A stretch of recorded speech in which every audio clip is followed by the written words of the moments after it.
Hello and welcome to the Rise and Ride Show, the space for horse riders who have lost their confidence but are ready to find joy in the saddle again. If you've ever felt nervous or doubted yourself when riding, you're not alone. We've all been there, and this is your place to feel seen and supported and inspired again. Each week we'll explore simple, practical ways to rebuild your confidence and reconnect you with your horse and fall back in love with riding. I'm Katie from Align and Advance, and let's get started. So this week we are going to be speaking about routines. So confidence isn't random. It is built through predictability and repetition. Horses and humans thrive on routines. It lowers horses' anxiety levels if they know what's coming and know what to expect. When you, let's say, for example, when you try out a new hacking route, they can often be much more spooky and looking around a lot more and feel a lot more tense than riding a route that they've ridden loads and loads of times. It's completely natural and completely understandable and should be expected. They're not misbehaving, but that's why I'm saying that predictability is absolutely great for them. And I think some people worry about them getting bored. That's not so much a problem as getting worried with new things. So when you both know what's coming, the tension reduces massively, because if you are tense, they are tense, and often vice versa as well. So if you both know what's coming, then you can both kind of go into the whole situation much, much more relaxed. So you're not just training your horse, you're training your nervous system. And that's like where I come in. So I don't train horses. Obviously, I'll give it a go to train my own, but I'm not the best in the whole entire world. And that's why we have lessons. But, you're training your own nervous system. So I kind of like the idea of like a weekly framework. So everybody kind of knows what is going to happen and what you're going to do. When I say everybody, I mean like you and your horse, basically. A groundwork session is a really cool thing to include as well, because I always find that this is a really nice thing to do if you've had a bit of a day of it and you're just thinking, I'm just like not even in a place right now to go and do anything that is too strenuous. A groundwork session is really, really great for your horse and absolutely great for you.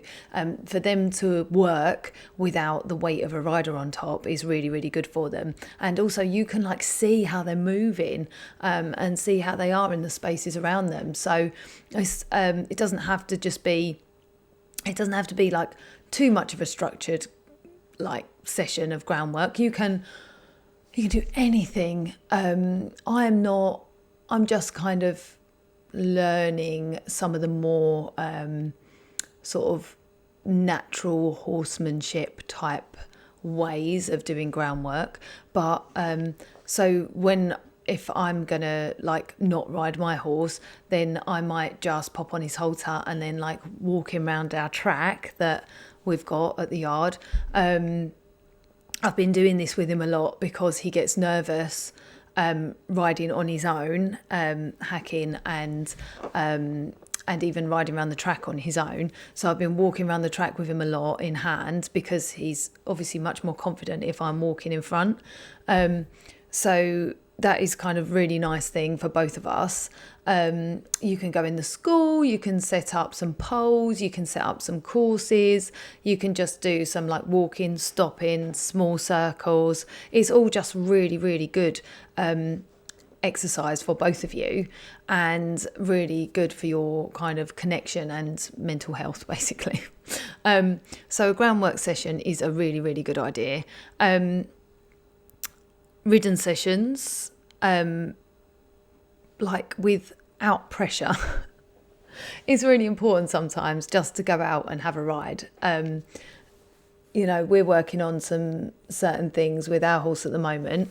And last night I went down and rode quite late, and I didn't do any of those things because it was really late, and I'd like cooked dinner, and my husband was putting the kids to bed, but I'd done a whole day's worth of like housey, homey, family stuff, and I just wanted to go and have a nice time. So I just went down, and we literally did we kind of minorly worked on something that we're working on at the moment.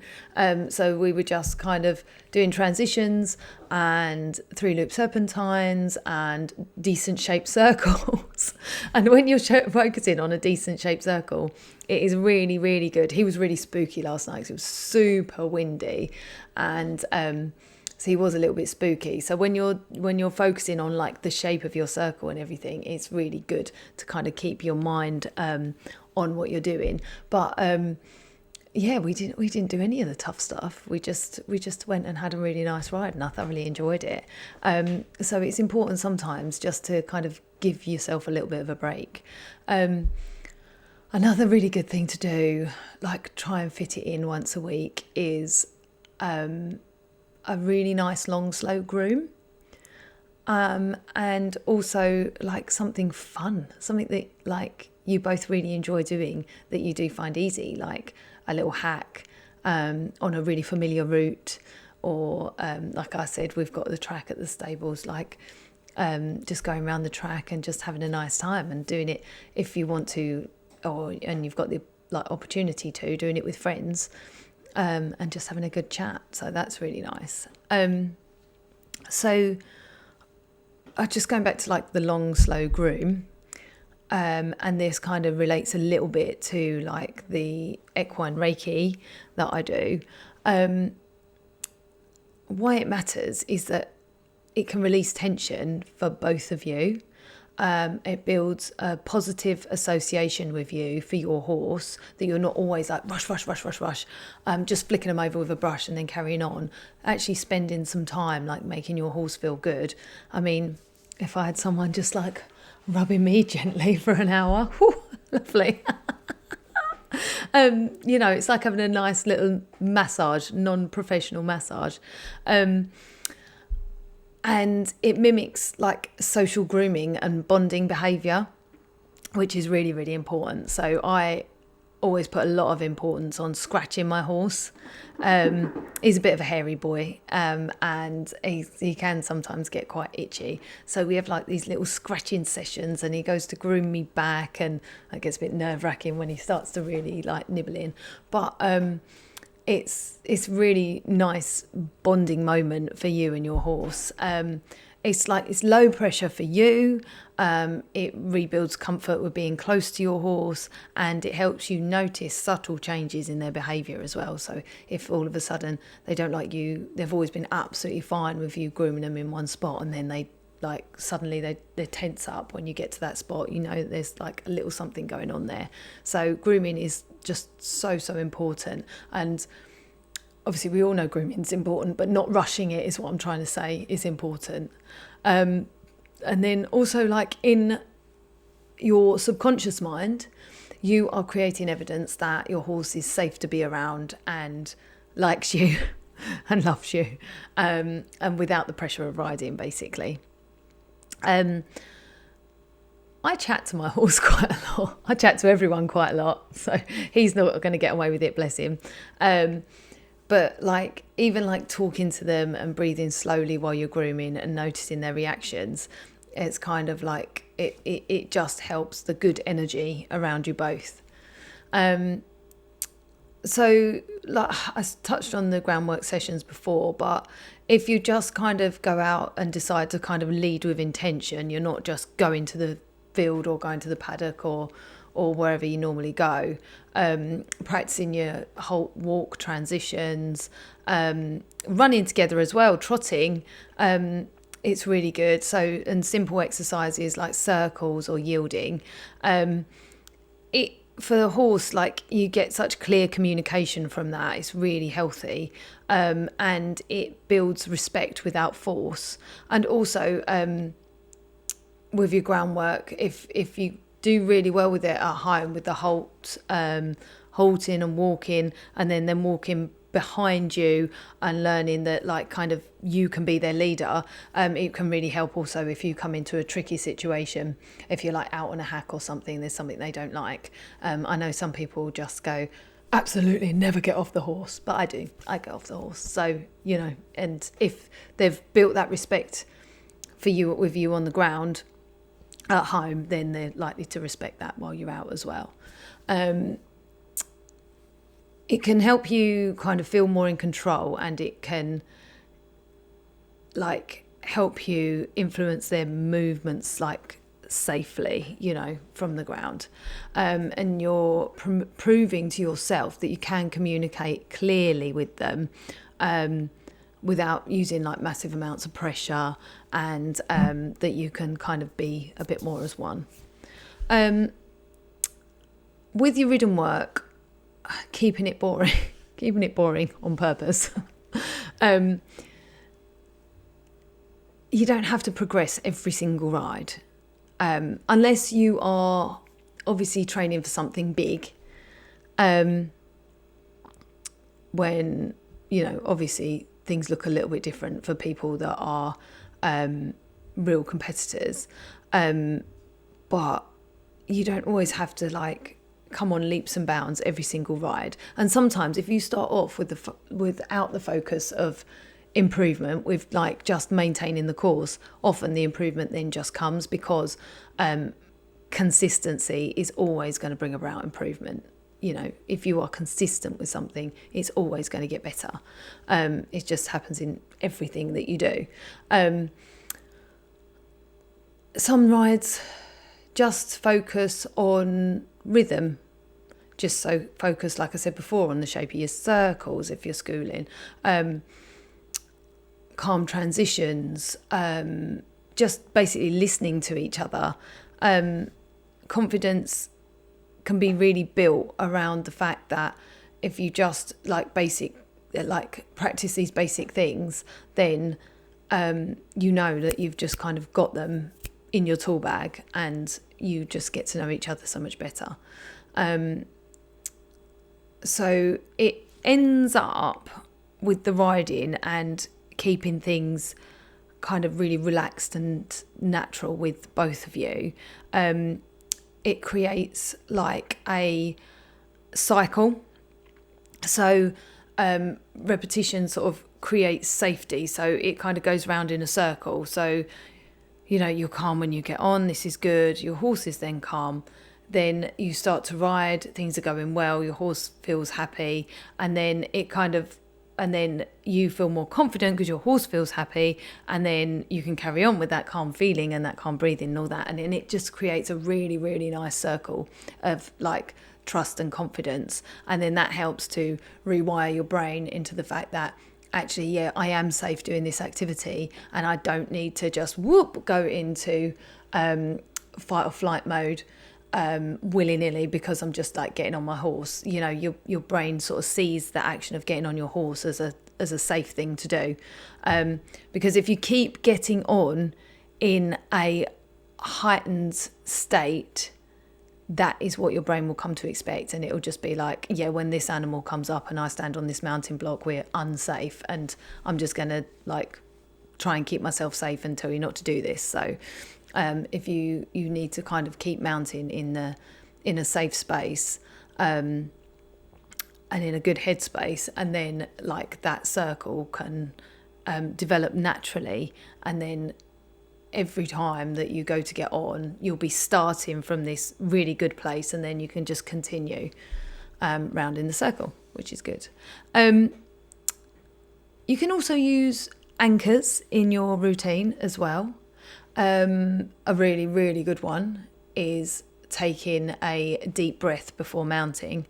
So I would actually suggest doing a few deep breaths before mounting. So as you're walking your horse to go and get on them, just start to take really long deep breaths in through your nose, and then make them longer coming out through your mouth. And then that just helps your nervous system stay in the right place for when you get onto the horse. Like I said before, it triggers familiarity. calms your nervous system and creates a sense of control. You can say a specific phrase if you want, like "I am safe, we are okay," and you can stroke your horse's neck in a consistent rhythm, which really helps, or you can make certain noises to your horse. But your brain will start to recognise that that moment is safe because you've repeated it so many times. The more you do that, the better it will be for you. So yeah, just keep doing that. So real talk and why this works better than just push through. So the most common advice is just get on more and just ride more. And like I said earlier, if you keep getting on more in a state of fight or flight, then your brain is going to associate that when you ride, you're unsafe. So it can backfire. Pushing through fear can build tension and not confidence. So you need to kind of slow it down, take it back, and try to feel calm before you even start this process. This is where like the grooming and things like that come in. If you can kind of calm yourself and ground yourself while you're grooming your horse before you ride, then you'll be in a much better place to actually get on and then do those really simple repetitive rides. And even with the groundwork doesn't have to be a standalone thing. You can do the groundwork for a little while before you actually mount.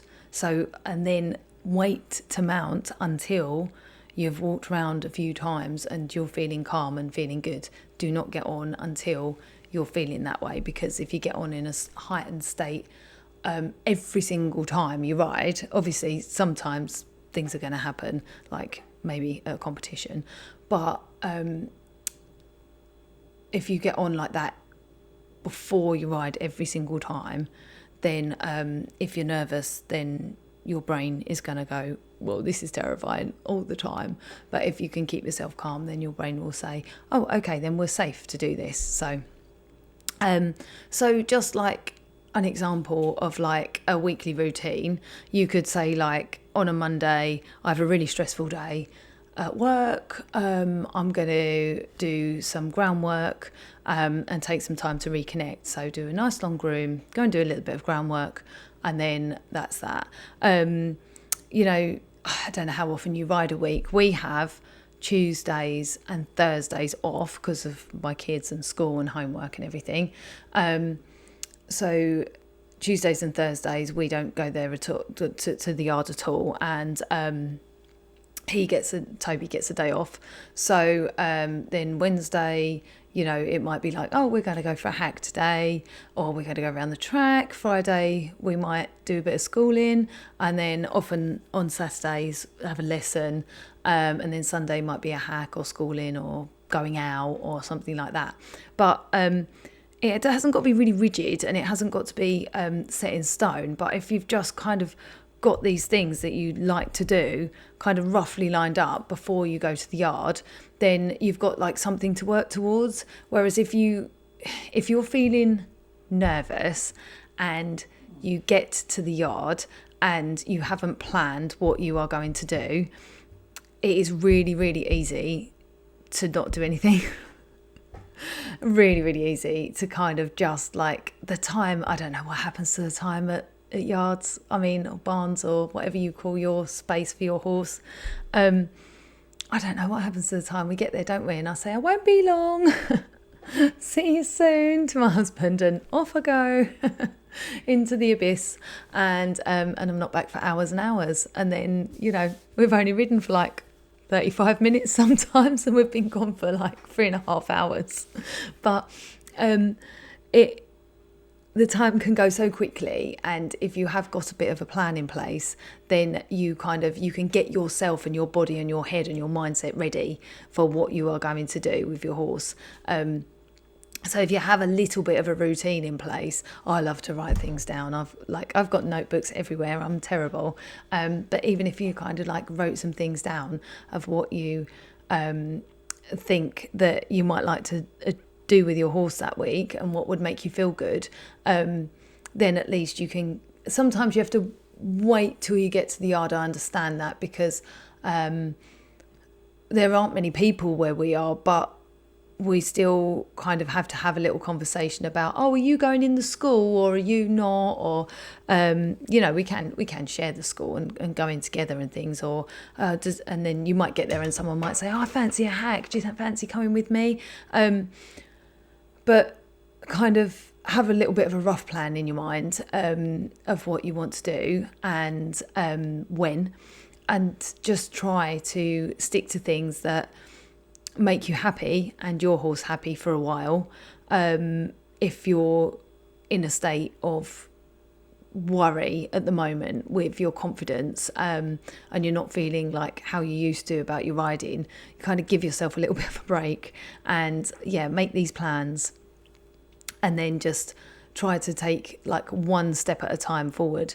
If you have got like a goal in mind, really break that goal down and then just try and fit it into these weekly plans, just small steps, and then it will become a lot easier to achieve.